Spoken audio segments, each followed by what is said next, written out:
access the podcast of OA. Located deep within Sector 14845 and powered by the Emerald Light of Will, the podcast of OA is your guide to the Green Lantern universe. Hosted by Lantern Myron Rumsey, the podcast of OA begins now. Hey, Green Lantern fans, this is Myron Rumsey, and you're listening to or watching the podcast of OA episode number 233. This particular episode, we're going to focus on Green Lantern War Journal number 2. And joining me is my friend on the other end, Phil Bova. Phil, my friend, how are you? Are you ready for Halloween? I'm good to go, man. I sent you some pictures of Clark's fire truck. It's all ready. I got it. Took it over to my dad's the other day, and it's in his garage waiting to go. It looks really good. Looks really good. Yeah, we can post a picture of it on the blog if you want. You can send whatever picture. I'll send you an updated one, and you can put it on there. I'll stick it up during this part of the conversation. Yeah, that'd be cool. I'm about 90% ready for Halloween. I've got some more work to do. Mainly, I've got to do things that I can't do until either tomorrow or Halloween day. We're recording this on the 29th. So I don't know if this episode is going to get published before Halloween because my next couple of days are pretty busy. I'm getting ready for my yard hunt. I'll throw up a couple pictures as we're talking of what it looks like about now. Like I said, I've got a few more props and things to put out, but they're not outdoor weather friendly. So I don't want to put them out too soon because I don't want anything to happen to them. Sure. But I'm in the mood. I've got a nice tall glass of apple cider, which may or may not have a couple of shots of Fireball whiskey in it. But touche. Happy Halloween. Happy Halloween. Before we start talking about Green Lantern War Journal number 2, a little bit of Green Lantern news. Some of it I'm not sure if it's actually news or not. Some of it's rumor and speculation, but what the heck? Let's talk about it anyway. But first thing is, I know we're talking about Halloween. Christmas is around the corner. Christmas stuff is already out there. If you haven't been following along, Hallmark has a new little power battery ornament that lights up. Pretty cool. I bought a couple of them. My store, I only have one Hallmark store within a 50-mile radius of me, and they didn't get any, so I had to order it from Hallmark online. I ordered a couple of them. I for some reason thought they were going to be smaller because I was thinking, boy, this would be cool for action figures, but it's a little too big for your normal sized action figure. That's for sure. But pretty cool stuff. And some news that kind of came out on social media over this past weekend. I don't know how much credence to put into it because I even hesitate to use the word news because it's leaks from places that do a lot of rumors. But the rumor is that Chris Mundy, who was a writer and producer for Criminal Minds, among other shows, is going to be the showrunner for the Green Lantern HBO series. And the same source shared that supposedly John Stewart will be in his early 20s and Hal will be in his mid to late 30s, if not early 40s. Not jazzed on that particular rumor myself. The Chris Mundy thing I'd be okay with, but I honestly don't want to see old man Hal. I'd like to see both of them in their prime. But again, it's rumors. Whatever. Yeah. I mean, how long have we been playing the rumor chord? You know, right. It's the same tune that's been playing for days. Decades. I usually don't like to even comment on them, but I thought, wow, what the heck, let's talk about a little bit. I will say Chris Mundy, he did Ozark, and I'll say Ozark was, I mean, absolutely phenomenal. I mean, if anybody's ever watched that series, man, all 4 seasons were just spectacular. But I mean, he'd be a good choice for it if it's true. Yeah, if it's true. I don't know how much legitimacy they put into it. So I hesitated to even talk about it because it's like one of those things where everybody starts repeating it and then it becomes like, well, did you know it's been reported? Well, it's a rumor that just gets repeated a number of times. There's no announcement behind it. Who do you listen to? I mean, James Gunn and Saffron were supposed to be the quote unquote the head ringleaders of this whole movement. So, I mean, does that mean that this it's just a rumor? Whatever. Right. Until I hear it coming out of James Gunn's mouth or it's an official announcement, I don't put too much into any of it. But and last quick thing, we're not going to talk about it this particular episode, but Justice League versus Godzilla versus Kong first issue is out. If you weren't aware, I picked it up. I have not had a chance to read it yet, but I think it'll be something we talk about in an upcoming episode, because you and I got to wear our Team Godzilla and Team Kong shirts. Yeah, it's a cool issue. I like it a lot. Cool. And I'm not sure if we're going to get a chance to talk about it today, but we might talk about the Green Lantern Alan Scott book, issue 1. I have not picked up my physical copy yet, but I got it digitally and I read through it. And I don't know if we'll have time to talk about it during this episode. I kind of feel like it deserves its own episode, but we'll see how much time we've got. We'll see how long this goes. I'd like to dedicate a full episode to it. It's worthy of it. It's a good book. So, I mean, I think it's worthy of its own episode. Yeah. So we'll have we've got a lot of content coming up. We're going to have to pick up the pace a little bit, because we've got, I think, just come up within the next couple of weeks, another issue of Green Lantern. So, so we'll have to, maybe the next episode we'll do the Justice League Godzilla Kong book and Alan Scott. Okay. We can do that. Because I don't think the Godzilla King Kong Justice League book is going to be too long of a conversation. We can do that. That'd be great. Yeah. Yeah, I think so. I think it'll be fun. But anyway, we'll be back very shortly, and we'll be talking Green Lantern War Journal number 2. Listen up, Lanterns. It's time you took the oath with Green Lantern John Stewart. In brightest day, in blackest night, don't let the podcast of Oa escape your sight. Let those who worship evil's might beware my power. Green Lantern's light.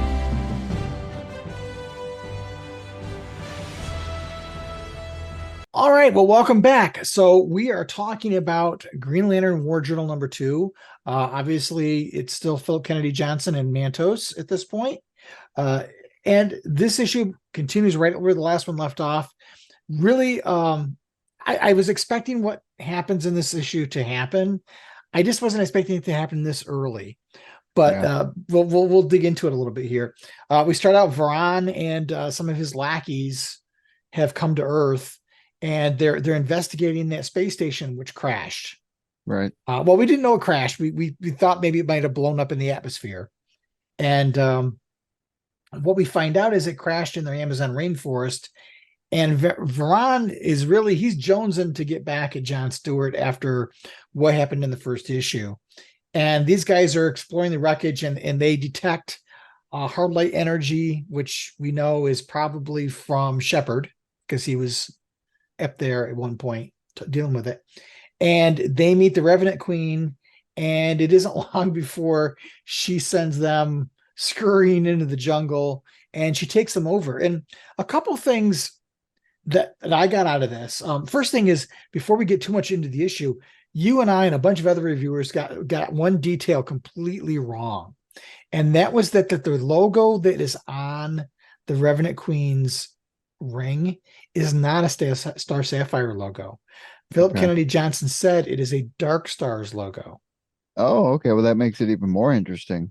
Yeah, because and it's been a long time since I've read Dark Stars, but I kind of feel like there really wasn't a female protagonist that John had a lot of connection with. Now, at one point, Donna Troy was one of the Dark Stars. Could this be their universe as Donna Troy? Maybe. The other character was a character called Carla White. Whether it's either one of those two, really, really, really hard to say. Well, the last time we saw Dark Stars was in the Liam Sharp, Grant Morrison, 3-issue arc. That was the Black Stars. They're Black Stars. You're right. Yep. You're right. The last time we saw the Dark Stars was the end of the Venditti run. Oh, interesting. So I don't know whether, you feel like there's a connection, but whether that connection is just the relationship that they've had in whatever version of the multiverse they're in, or does she have a connection to John that we might recognize? And you really can't tell at this point. But I think it's worth pointing out, because I went completely down the wrong trail on that one. And I think a lot of it is because Dark Stars are not known for having power rings or having rings of any sort. So when I saw that logo, I jumped to the same conclusion a lot of people did, that it was a Star Sapphire. But at any rate, what you don't really get a grasp of is, are these beings now possessed by the Revenant Queen? Are they killed, and are they like almost Black Lantern-y type characters, or is it something different? Like, are they converted in some way? And at first I thought maybe they were kind of mindless, but when we hear Veron talk to John later on in the issue, after he's been turned into one of the Revenant Dead, Radiant Dead, that he's talking to John and remembers their previous conversations or previous interactions. So that tells me that they don't lose their, I don't want to say their soul, but they don't lose their consciousness or their what they remember. I would imagine it's some kind of control technique, where they still remain cognizant of what they're doing, but they're being controlled. Their actions are being controlled by her. Yeah, I don't know as if I want to call it mind control, but there's more to it. But I thought that scene was really chilling. That whole scene when they walk into the space station in the wreckage and she turns around and there's the half face thing. Yeah. That was pretty grisly, but suitably terrifying. And of course, Veron and those guys, they're not cut from the same cloth as the Green Lanterns we know are, and they flee away like scurried away like little animals. Well, not only that, but she also mentions you have a stink of Oa about you. Yeah. So Yeah. Oa must still be around or something like that, or at least of some kind of ethereal presence to where they're still being, I don't know, some kind of connection to it. Right. And we really haven't seen what it looks like on Oa with United Planets in charge. Yeah. So that's one of the things I kind of want to see is like what's going on up there, but it kind of interferes with the story right now. There's no reason to know, but boy, am I itching to find out what it's like up there and what the interactions are and what some of our other Green Lanterns that we're familiar with, how they're reacting to all this. Well, the lantern's gone, right? I mean, it blew up last we saw. It did, but then John kind of rebuilt it at the end of the Thorn run. Well, so it's but who knows what pieces are still in continuity. It's very, I don't want to say confusing, but there's a lot of unanswered stuff. Right. And you know me, I don't like the unanswered stuff. I want to know what's going on. But hopefully as time goes on, this will get unraveled and we'll see some more of this stuff. The next part though, I really have to give Philip Kennedy Johnson a lot of credit for doing this whole thing with Steelworks Tower and really, really leaning into John's architectural background, because for so long it's been kind of heavy-handed with the military stuff. And this, you get to see that other side of John. You get to see him thinking. You really get to think that, for John, this is the life he would choose for himself if he wasn't burdened with the obligation of being a Green Lantern. This would be what he would be doing. And him in steel, in working at Steelworks, excuse me, I said Ironworks, Steelworks, really would be a great fit for him. And you can see it here. You see the promise of a positive, fulfilling life for him without the powers. Well, not only that, it's a unique relationship that's never been explored, between John Henry Irons and John Stewart. And to be quite honest with you, it's a pretty ingenious one for them to touch base with each other like that. I mean, we haven't had many interactions between those two characters, other than the occasional, flyby or short panel here or two. But to develop a relationship like this as a basis for John Stewart's run, and I was going to text you that earlier today, and I didn't. I got to hand it to Johnson. I mean, he's really exploring a side of Stewart that I've never read about before, which makes him more level of depth, and I think he's doing him justice, even in these two issues of War Journal, and it's Definitely. I like how he's titled it War Journal, because it's not War Journal in a sense of something that you read about where somebody went to war and that's what they wrote about. It's more him dealing with the interaction with everyday life, not being a Green Lantern, number one, with his main priority, but number two, the military background. Yeah. And I love the fact that he's blending the two together. Mm-hmm. And we're seeing a lot more about John when he's not so wrapped so tightly like he is when he's a Green Lantern. And Sure. I loved, the interview process and so on. He brings his mom with him, and the dialogue between John and Shirley Stewart on the train afterwards, that for me was the highlight of the issue. That was the strongest part. I mean, not that any of it was weak, but I mean, that was the strongest part for me, simply because it was such a believable conversation that I mean, you and I are both parents. You want your kids to have a better life than you, see them succeed and stand on their own. And she's seeing this in a way that she hasn't seen it before and sees the promise. But at the same time, she sees him disrespecting himself and almost thinking a little less of himself. And she sets him straight. And then, none of us want to be burdened for our kids. She's cognizant of the fact that she is a weight around his leg. Well, and not only that, she's building depth to his character that he hasn't explored before. Yeah. Not calling him second tier character to people like Superman or Batman or anything like that, but more showing the respect that he should have in himself. And John's a good character. I'm not gonna lie, he's never been my favorite Lantern. Don't get me wrong, but I honestly, with this buildup of how he is, I can't wait to see how he develops, becoming a top tier Lantern. With this kind of background, it feels more, I don't know, it feels more personal, especially like you said with the mother aspect to it. Right. Just having casual conversations like that. And that's part of who John is, and part of an exploration of John that we've never been accustomed to. Right. And certainly the dynamic with his mother has really not gotten a lot of page time, and it should. I think you and I have talked before. That's part of what hampers the character is John doesn't have a supporting cast, and he doesn't have a rogues gallery like Hal does. And he needs that if he's going to stand on his own, if he's not going to be a supporting character to Hal, and he's going to stand on his own 2 feet, he's got to have something besides him. And right, for help build him up more. Right. And so many writers have either surrounded him with other Green Lanterns, or they've leaned heavily into the military stuff. And that's very one-dimensional to me. This is something different. This is something better. And he's trying to build a life where he's got his mother by his side. He wants to be able to take care of her, but he needs to live his life. And she just sees herself as being an obstacle for him to have to deal with. And she doesn't want to be that. None of us would want to be that. Mm-hmm. So again, very, very, very realistic, very, very relatable. And then, of course, we have the Radiant Dead attack the train looking for John.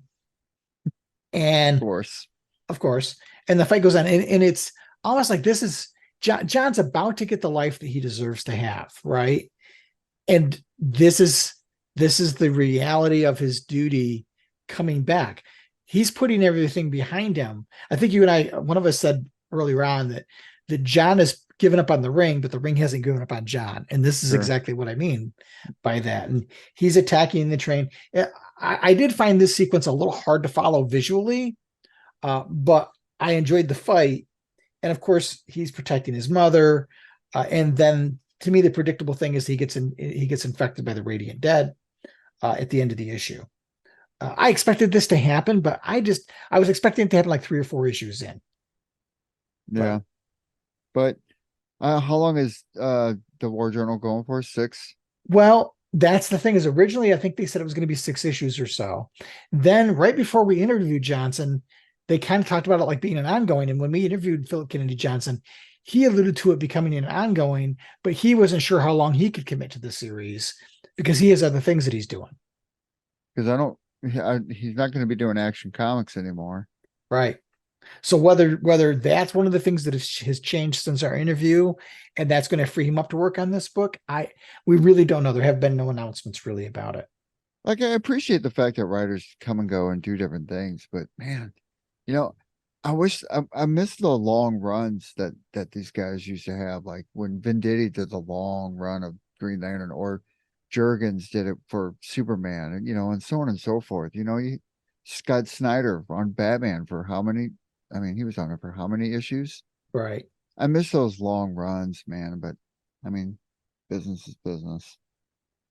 And the one thing that I do want to comment on just a little bit, and again, it's kind of a nitpick, but I was a little surprised that no other heroes or the military aren't there at the scene of the crash.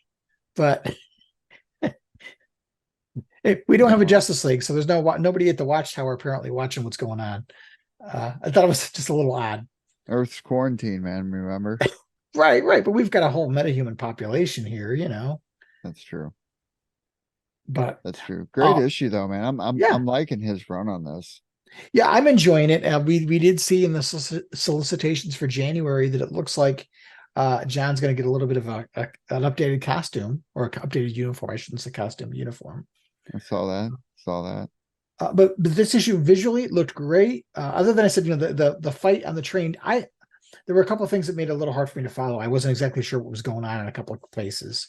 Like when he put his hand down on the floor of the train, I couldn't tell what the point was because I didn't really see anything become of it. But minor nitpicks. But other than that, I thought it was a great issue. I really, to me, again, the thing between John and his mother has been the highlight of the series. As much as all of the cosmic stuff and all that kind of stuff, the relationship between he and his mother and that dynamic, to me, is the heart of the book. Coincidentally, this is going on around the same time. I would assume that Hal Jordan, his interaction with Sinestro, is happening in subsequent issue with Adams, correct? Right. I mean, we saw in the first issue, I don't know if it was the first issue. I think it was it wasn't the first issue. The first issue of Green Lantern, when you saw the John Stewart story in the back, there was a clip of Hal on the TV from earlier in the issue. So we know that they started at about the same time, not book-wise, but the storyline has started about the same time. How time is moving forward, though, we don't know. Is one taking place over, because in the Hal book, we've seen things that have taken place over a different time period because we've done flashbacks and stuff. So the sense of actual time, I don't know, because you expect at some point, and we think it's going to happen according to the solicitations, that the United Planets are going to be coming for Hal. That's pretty much. That's what I'm assuming is going to happen. Yeah. But no, I enjoyed the heck out of that book. I thought it was really good. This has been the best that John has been written, I have to say, in a long, long, long time. I agree. And I'm enjoying it, Yeah. I liked Mosaic. Mosaic was a little trippy, but it was good. And there were times when John was primarily a backup character, like during Action Comics Weekly and some other things. And that was okay, but this is better. It's certainly better than the last run by a long shot. My only thought is we've got the Radiant Dead and the Revenant Queen. We know, according to what's been said in the story so far, that the only way to defeat the Radiant Dead is to kill the Queen. So whether she will become the first part of John's Rogues Gallery, or whether she's going to have to get bumped off by the end of the story, I don't know. But I hope we get some villains that are John's, because if we're going to go down this road, he needs to have his own villains. He can't be doing the same Green Lantern villains we've always seen. He deserves to have his own rogues, per se. I was thinking that that Revenant Queen would become, one of his primary characters, that's going to be associated with his legacy moving forward or whatnot. Yeah, I hope so. All right, my friends. Well, my power ring is blinking, so we need to get to some listener feedback. So we'll take a quick break, and when we come back, we'll hear what you guys have to say.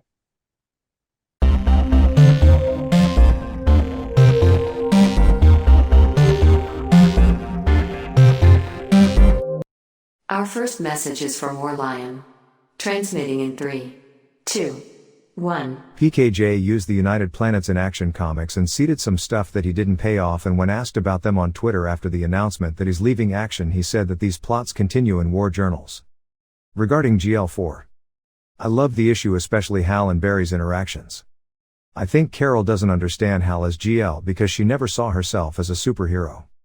When she got the ring before Blackest Night and when she put it on in John's run during the New 52, it was to save Hal from dying, as she saw in a vision, and from Sinestro, I usually ignore everything that happened in the Justin Jordan and Venditti's New 52 runs as they're full of forced out of character stuff, and so I don't really put them as factors when I'm trying to analyze how Carol thinks, and ignoring that you'd see that she's projecting and thinking that like her Hal puts what he loves more first, something she does as she puts Hal before Ferris Air, which is why he keeps getting work after costing her millions. Is there hypocrisy on Carol's side when we apply all of continuity? Yes, but Carol's problem with Hal isn't much about hypocrisy as it is about her not realizing that she and Hal aren't the same person, and so she interprets his actions wrong. This is why Iris and Lois accept their lives with Flash and Superman, and why emo, if we want to make a comparison between Hal and Carol's relationship with another relationship, Ollie and Dinah, would work better in the comparison than any other relationship, as they understand heroics and their effect on relationships the most as two heroes and not a hero with a civilian partner. Damn. Now I made myself want a conversation between Carol and Dinah about that. All right, fellow Owens, welcome back. So the first guy we got up, War Lion, guy or girl. You make a lot of good points, and it's funny that you mentioned the Philip Kennedy Johnson using United Planets in Action Comics, because I just got caught up on that. And actually, I read all 3 volumes of War World. Absolutely loved it. Just sat down and just read them. Just kept going. And United Planets, and not only that, Revenant Queen was also mentioned in that run too. So I know they're rooted. So at least it's cool to see that those are still being carried on. I'm interested to know a little bit more what's going on with the United Planets. I feel like that hasn't been explored, or I haven't heard of any book that's exploring it. I'm reading Wonder Woman by Tom King, and they haven't mentioned anything about it in there. So if anybody knows if it's being mentioned or talked about, let me know. It wasn't in the latest issue of Action Comics either. That just came out this last week. So who knows? I'm interested to know more what's going on with those guys. So yeah, a lot of your points about Carol, I don't know. Everybody's got their own take about Carol and the divisiveness of their relationship, and I guess it's all really up to the writer on whether they choose to want to make them some kind of connected bond, or whether they're just going to dilly-dally and, do whatever they do, that dance that they do. I personally would like to see them ground themselves like Lois and Clark have. I think it would be a good moment for Hal at some point down the line. And that way you could just, get it out of the way, so to speak. But Yeah. only time will tell. And I guess who knows what kind of whatever you're going to start by doing that thread. Just like hypothetically, what would you guys feel about Carol and Hal getting married? It's like, geez, you get divisive over that topic. Right. So you said you read the War World stuff and it had Revenant Queen in it. Were there any clues in there about who she might be? No, No. I didn't really pick up on that. It was only a brief mention, I think, too. It wasn't very long. In terms of the Hal and Carol thing, this has been going on for a long time, and I think at some point somebody's got to have the courage to make a decision and make it stick. Either get them together or don't get them together and let Hal go on to something different. But the reality is, at the end of the day, as much as I want to say I really care, I just want to read good comics. And sometimes that stuff is it's all a distraction. Or chin music, and it is what it is, Yeah. It's when we talk about the Alan Scott book, that's part of my problem with the Alan Scott book is, while I enjoyed it, I don't need to see so much of the romance stuff. I mean, when you go back and look at the showcase books, the first 3 showcases, it was like DC was hedging their bets that, well, we can't lean too much into the superhero stuff because of everything that happened with, the seduction of the innocent. So we'll make it more of a romance comic so we can fall back on it. Just like Stan Lee fell back on the Fantastic Four by including the Thing. So he could say it isn't a superhero book, it's a monster book. It's the same kind of thing. And I don't know. We could do a whole episode on like the 5 contentious things about Hal Jordan's character. And the top 2 would be, number 1, is he a good Green Lantern? And number 2 or number 1 would be Carol Ferris, ? Married or relationship. And at the end of the day, it's like, like you said, it's up to somebody to make that decision to get them rooted Right. and finally get them married. My issue is, aren't you doing both these characters injustice by having them dance this dance for so long? You make Hal look like either number one a buffoon, or number one he just gets over sexualized with his dumb comments or whatever, and then you make him come out with a machismo sexist ego. And then number two, you got Carol Ferris, who we all know, number one, is a woman and female of power. But the one hinge point is always been Hal Jordan. Okay, so she can go on and have 500 other relationships. I don't care.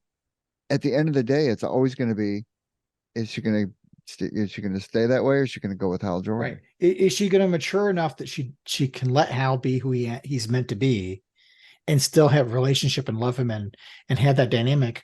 Or is she too wrapped up in needing the other type of traditional relationship, and she can't do that? I mean, it's all kind of on her at this point, but we'll see. But I mean, I think they just need to be together. I don't think you can have Yeah. I don't think you can have that disconnect to where they're not going to be together without some kind of fandom thinking that they should be like a Lois and Clark or Ollie and Dinah, Right. like Warline says, Yeah, I think at some point, I mean, when you look at those other relationships, they've all kind of matured. I mean, Lois Lane wasn't Right. always, before she knew who Clark was, there's an evolution there. And whereas and then the same with Iris and Barry, there's evolution. With Hal and Carol, it's spinning the tires in mud. Right. And you either got to get to where they're going to go, or divide them up and be done with it. We could say the eloquent version of that, but this is a friendly one. I like in the back of my head, you have got a few other things I was going to say. And I'm like, nope, not saying that. Nope, not saying that. Anyway, Borland, thanks again for making the comments. And these are all comments off of YouTube. So I appreciate taking the time out of your day and talking about some things. Anyway, Power Ring, why don't you go ahead and give us the next message? The next message is from Cloned Avenger. Transmitting in 3, 2, 1. Green Lantern number 4 was great. Absolutely love the art style, and also the coloring is just top notch and pops out on the paper. Hal and Barry's friendship was great to see in this issue. I'm fresh off revisiting a lot of the new 52 Green Lantern comics, so seeing Sinestro back to his more evil roots is sad, but was seemingly inevitable. Jeremy Adams is knocking it out of the park with his run so far. Great review and discussion by you both. If WB had any sense, we would be getting big budget animated movies about Green Lantern, and building up towards Sinestro Corps War and Blackest Night. Maybe use an animation similar to Into the Spider-Verse. James Gunn did say DC animation would be heading to the big screen, so one can only hope. Also, random question, but is there a character or Green Lantern series that you have changed your opinion on over the years? I disliked Guy Gardner for many years, but after recently reading Green Lantern Corp and Red Lanterns, I've come to really like the character a lot. I think the original casting of Finn Wittrock as Gardner was a little more exciting than Nathan Fillion.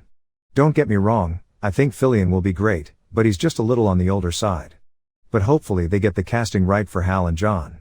Crazy that Nathan Fillion was the fan favorite for Hal Jordan for over a decade only to be cast as Gardner.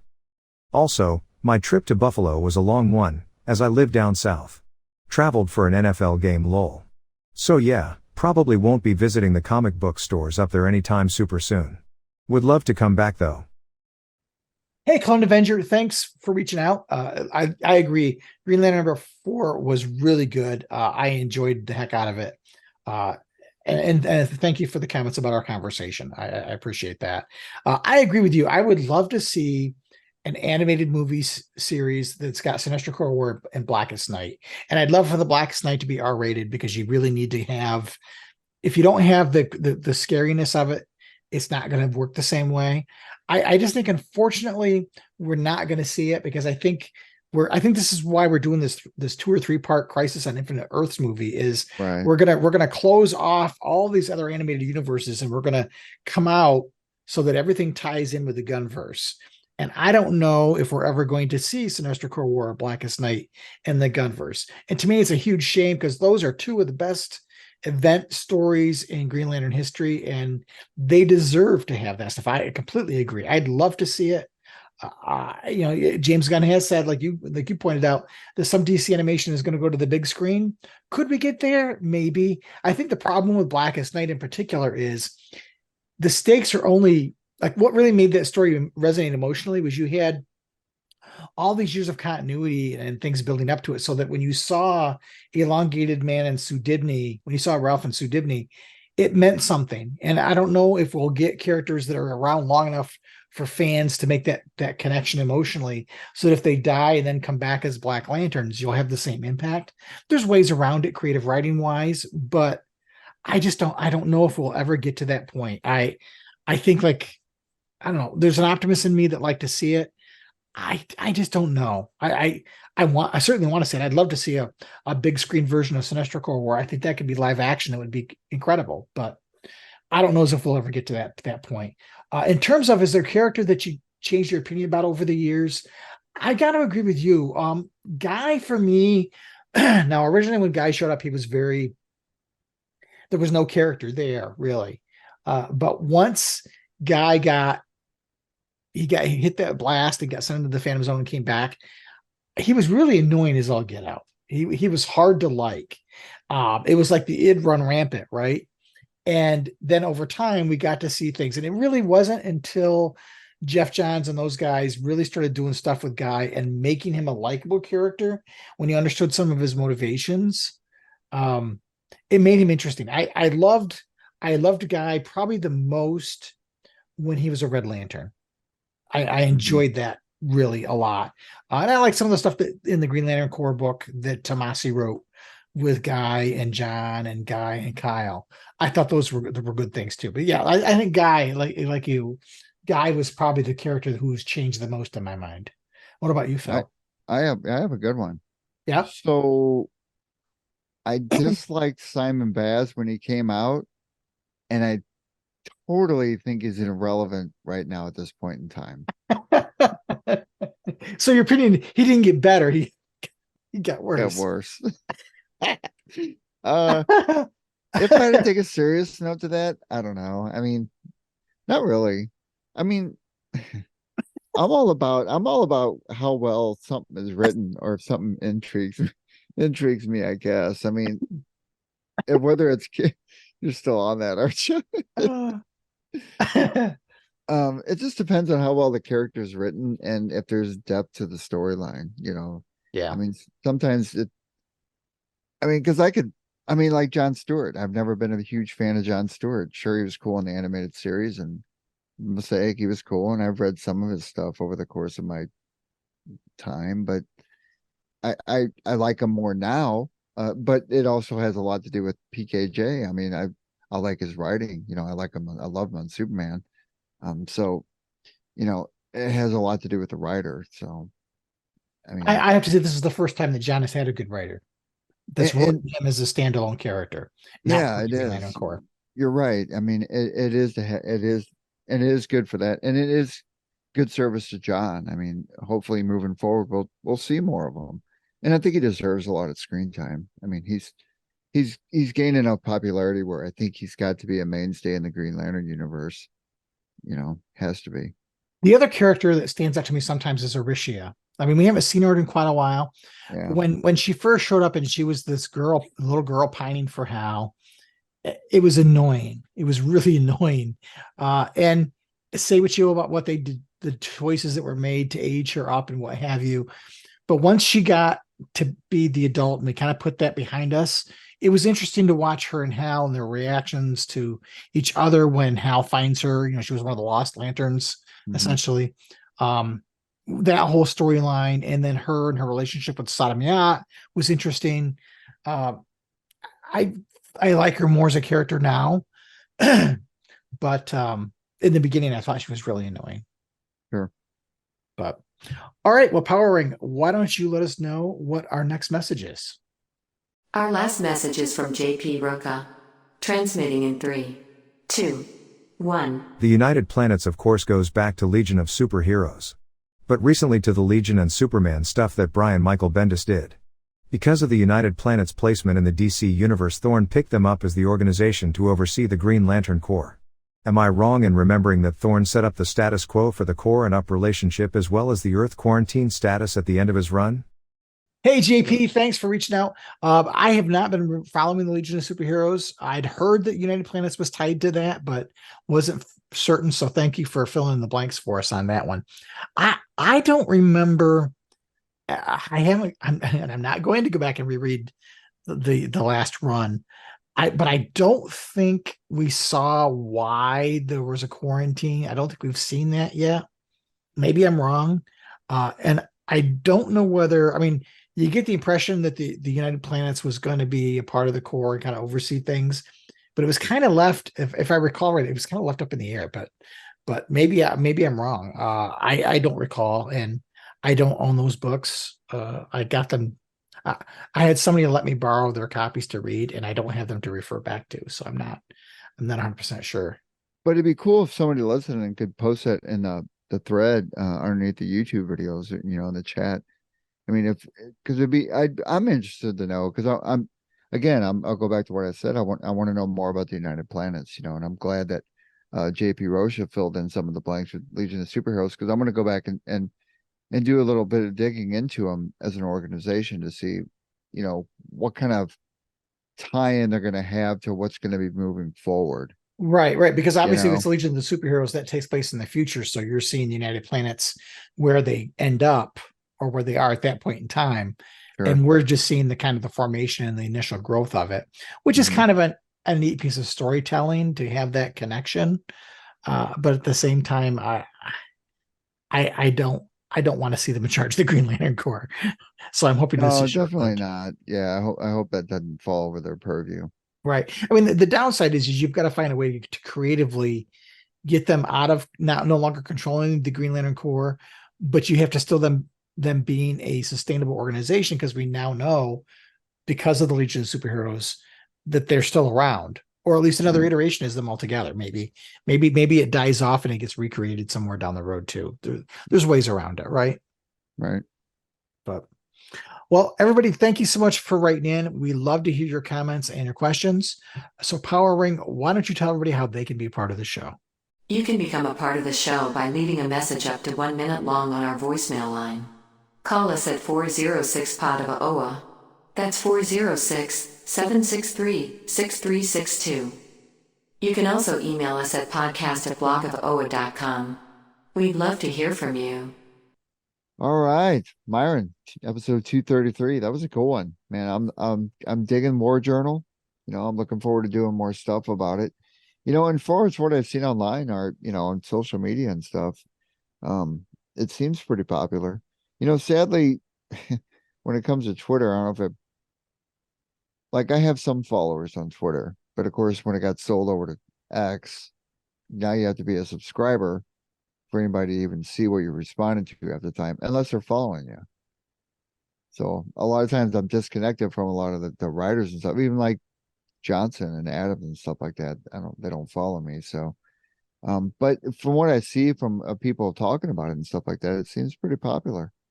It seems like both books are being well received from what I've seen between X and on YouTube comments and on Reddit. I'm seeing, mainly positive reactions to it. So that's a good thing, because it's been a while since we've had, one good series, let alone two good series. And who knows how this will build up. I'm hoping that, we're going to have, obviously we now have a third Green Lantern book. Granted, it's only a mini series, but will we see more? I'm interested to see what happens with the Sin Sun thing, because of Peter Tomasi and the whole Ghost Machine thing. How that plays out? Does that whole project kind of end, or is somebody else going to pick it up and run with it? I don't know. But I do want to see in the main Green Lantern book, I'd like to see them get rid of the backups, unless you're going to do, what I would like to see, if I had my way, both the main book and War Journal would have a Tales of the Green Lantern Corps backup. Yeah. At least, 10 pages? Yeah. Even if it's That's never going to happen. No, but we can wish, right? Right, we can. But All right, my friends. Well, that wraps up this episode. I hope you enjoyed it. This is probably one of our shorter episodes, which is fine. But we'll be back in a couple weeks. We'll probably be talking Justice League versus Godzilla versus Kong and the Alan Scott Green Lantern book. Probably what we do next. Great. But until then, please keep your power rings charged, take care of each other, and make every day your brightest day. Take care, everybody. Thanks so much for watching this Green Lantern video from the blog of Oa. If you liked what you saw, please subscribe to our YouTube channel. You can find even more great Green Lantern videos, reviews, podcasts, and more at our main website, www.blogofoa.com. So until next time, keep your power ring charged and make every day your brightest day.